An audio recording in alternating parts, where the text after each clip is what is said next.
Today we are at the RHS Badminton Flower Show, and of course I'm on the hunt for some small space gardening ideas.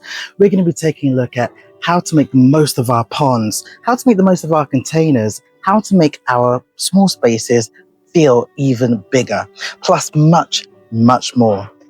I'm also going to be showing you how to implement some of those garden design ideas right into your very own space, just like my balcony garden. This is a brand new flower show. It's replaced the RHS Hampton show. The show is set on the grounds of Badminton House. And despite there being a heatwave, that is not stopping the general public from shopping. This garden is all about how to attract more amphibians into your pond. I was curious and wanted to learn more. If we want to attract amphibians into our garden, what steps do we need to take? So obviously the water is a big element to it.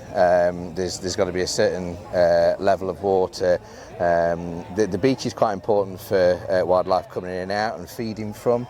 I see, so it's got to be like a slope in order for them to get in and out of the pond. Exactly, the beach is important in that way, and then the rocks and everything in that sense. But also it's important. Amphibians don't live in the ponds. They will live in a shaded area by the tree, so under the ferns into the cooler, moist areas. I see, so it's not just about that, so you need to have some planting there that will then give the amphibians a bit of shade. Exactly, that's it, yeah. And then what about planting for the insects that amphibians eat? Is that something that you would consider as well? Yeah, I think there's obviously a lot of pollinators in here and attracting the insects that amphibians will feed on. There's all sorts, we call it a pocket for amphibians. There's pockets all the way in and amongst the rocks and stones that amphibians will sit and do their thing, basically. Is it important to have oxygenating plants in the pond as well? Yeah, so here we've got a mixture of oxygenating plants into the bottom. There's some that are weighted down. It's also important to have like the pond moss. We've even got some watercress in there because as you can see, the water is naturally greening up. You've got that natural algae, but that is combated and that's purified by the moss and the oxygenating plants. Wow, incredible. Well, thank you for all of those tips. No problem, thank you very much. Just because you have a small space, it doesn't mean that you can't have a water feature. On my garden, I have 3 ponds. I've got my main one, which is the fish pond. And this year, these guys have been spawning like crazy. And I'm happy to tell you that you guys are now officially aunties and uncles because yes, I've managed to hatch quite a few babies.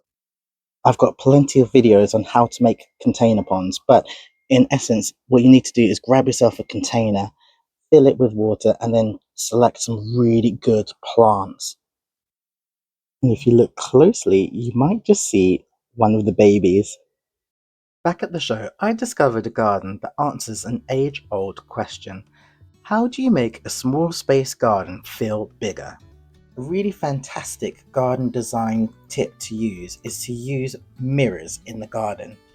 Using mirrors in the garden is highly effective because it instantly doubles the visual space, it brings light into darker corners, and it creates a stunning focal point.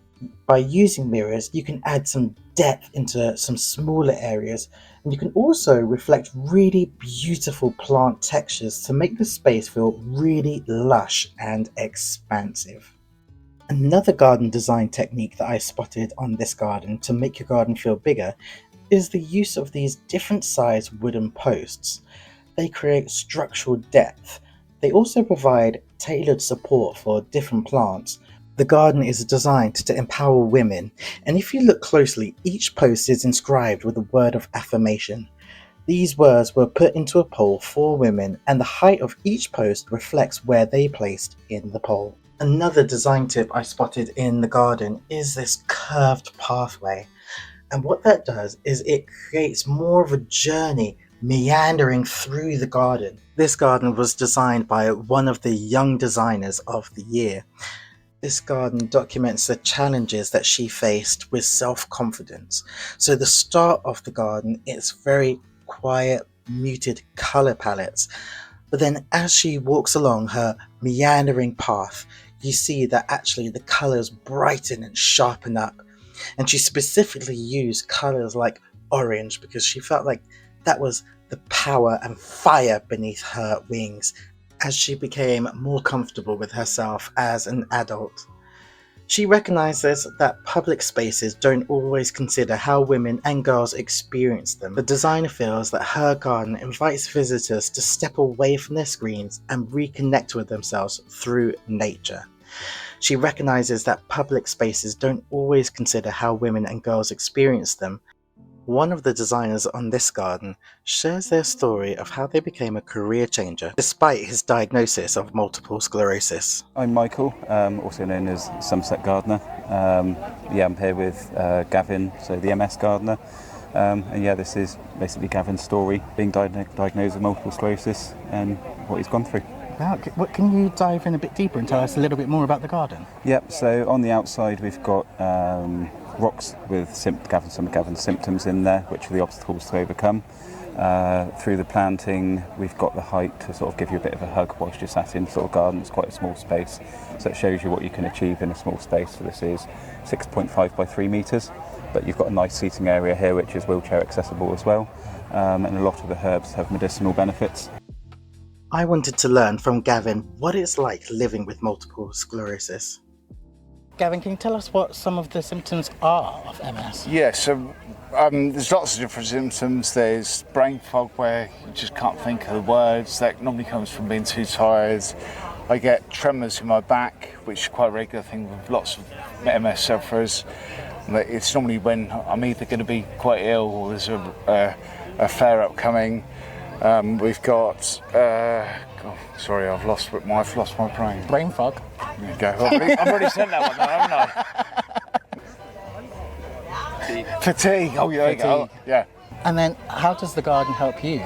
So the garden helps me, it makes me feel so happy. So I've gone back and retrained at college and I now work as a gardener. It's the happiest I've ever been at work. The fatigue is a big issue though. I have to manage my time. My customers are brilliant and let me come and go as I please. Nice. And numbness is part of the issue. I have numbness in my fingers, hands, feet and head. So I have to be careful when I'm messing around with brambles and just with secateurs and things, but I think I've learned to adapt.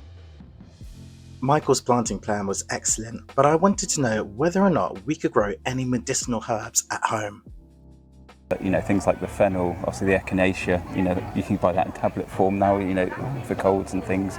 The achillea, lots of things. Even the geums have medicinal benefits. Sometimes it's the roots, you can sort of have them as teas, or the leaves, or the stems. And I guess the great thing is quite a lot of those plants we can actually grow in containers as well. Yep. So a lot of them, so the echinacea, happy in a pot. Again, sort of we've got geums, we've got geraniums. So yeah, again, great for containers. A really thoughtful garden. I love the gardening, how it makes me feel physically as well, health-wise. It's not going to stop me unless I can't get out of bed, which does happen with the fatigue. Well, at least you've got an excuse. Yeah. Well, thank you so much because the garden is fantastic. Thank you very much. We're super proud of it. Just because you have a small space, it doesn't mean that we can't grow medicinal plants either. I wanted to show you a couple of pots in my garden that do just that. If you take a look at this pot, we have some geraniums here, but we also have a geum as well. And in this pot, you see that I've also got some achillea, and I tried to kind of match the color of the achillea to the nasturtiums as well. In my herb tower, you can see that I've got my creeping thyme in there, but I also have lavender too. So when you're growing medicinal plants, it doesn't just have to be one plant per pot. You can intertwine that into your planting plan. One way to attract more pollinators into your garden is to use blue flowers. However, producing and maintaining the blue pigment is energy taxing for plants. So to overcome this, some flowers produce a blue halo effect instead, created by ridges on the petals, and scatter a blue ultraviolet shimmer of light, which is irresistible to pollinators, and also helps them to locate the flowers. Pollinators also like to bask in the warm center of a flower. This concentration of heat in the flower center is deliberate by design and increases the plant's chance of fertilization. This garden uses lots of blues and purples once again to attract pollinators into the garden, but you can see there's 8 structural bee towers, perfect for solitary bees. There's also a water feature, and this water feature once again features a beach which will allow the pollinators to stop and drink and be safe. Creating a space with food, water and shelter is the perfect recipe to create a pollinator sanctuary. The next RHS flower show that I'm going to be visiting is the RHS Badminton Flower Show. I'm also going to be speaking on stage at that show. But if there's a particular topic on a garden that you would like me to film, let me know and I will hunt down that top tip at the Sandringham show. This allotment garden highlights the 3 principles of permaculture. Permaculture is a nature-inspired design system for sustainable living, agriculture, and community building. At the foundation of permaculture are 3 fundamental values that guide all design and lifestyle choices. The first is earth care, protecting and regenerating the living soil, water, and biodiversity. People care, supporting human basic needs and community well-being. And then fair share, sharing resources, surplus knowledge, and giving back to the community. These practices are at the fundamental core of this community gardening group.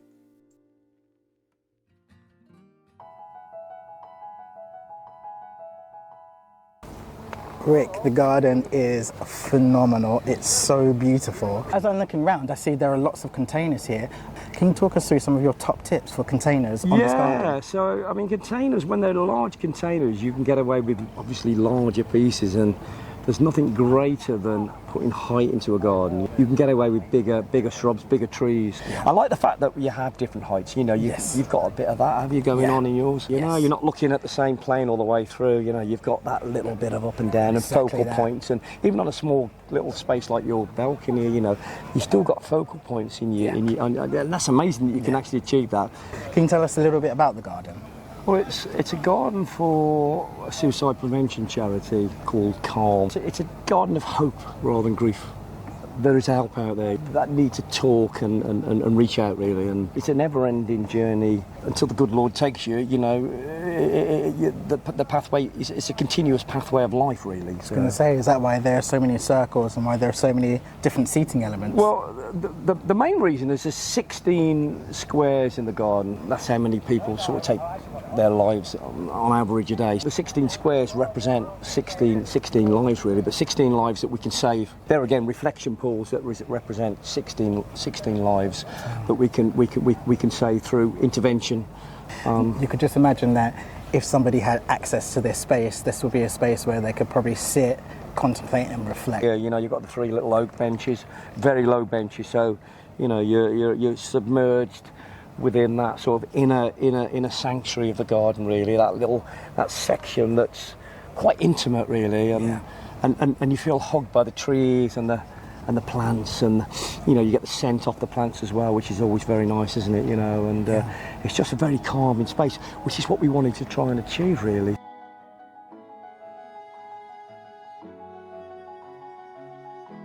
One of the things I absolutely love about this container is the fact that you've got the mulch in it. Yeah. Can you talk us through this mulch? Yeah, so this is whelk shell, reclaimed from the fishing industry. The best thing about it is when you water it, it glistens, which is always beautiful. But you get little water droplets in these little shells. When they're wet, there's these little water bowls. So it's a dog bowl for a bee. I love that. But you see loads. I mean, this has been covered in them. And I was thinking, what are they doing? And that's what they're doing. They're drinking the little droplets.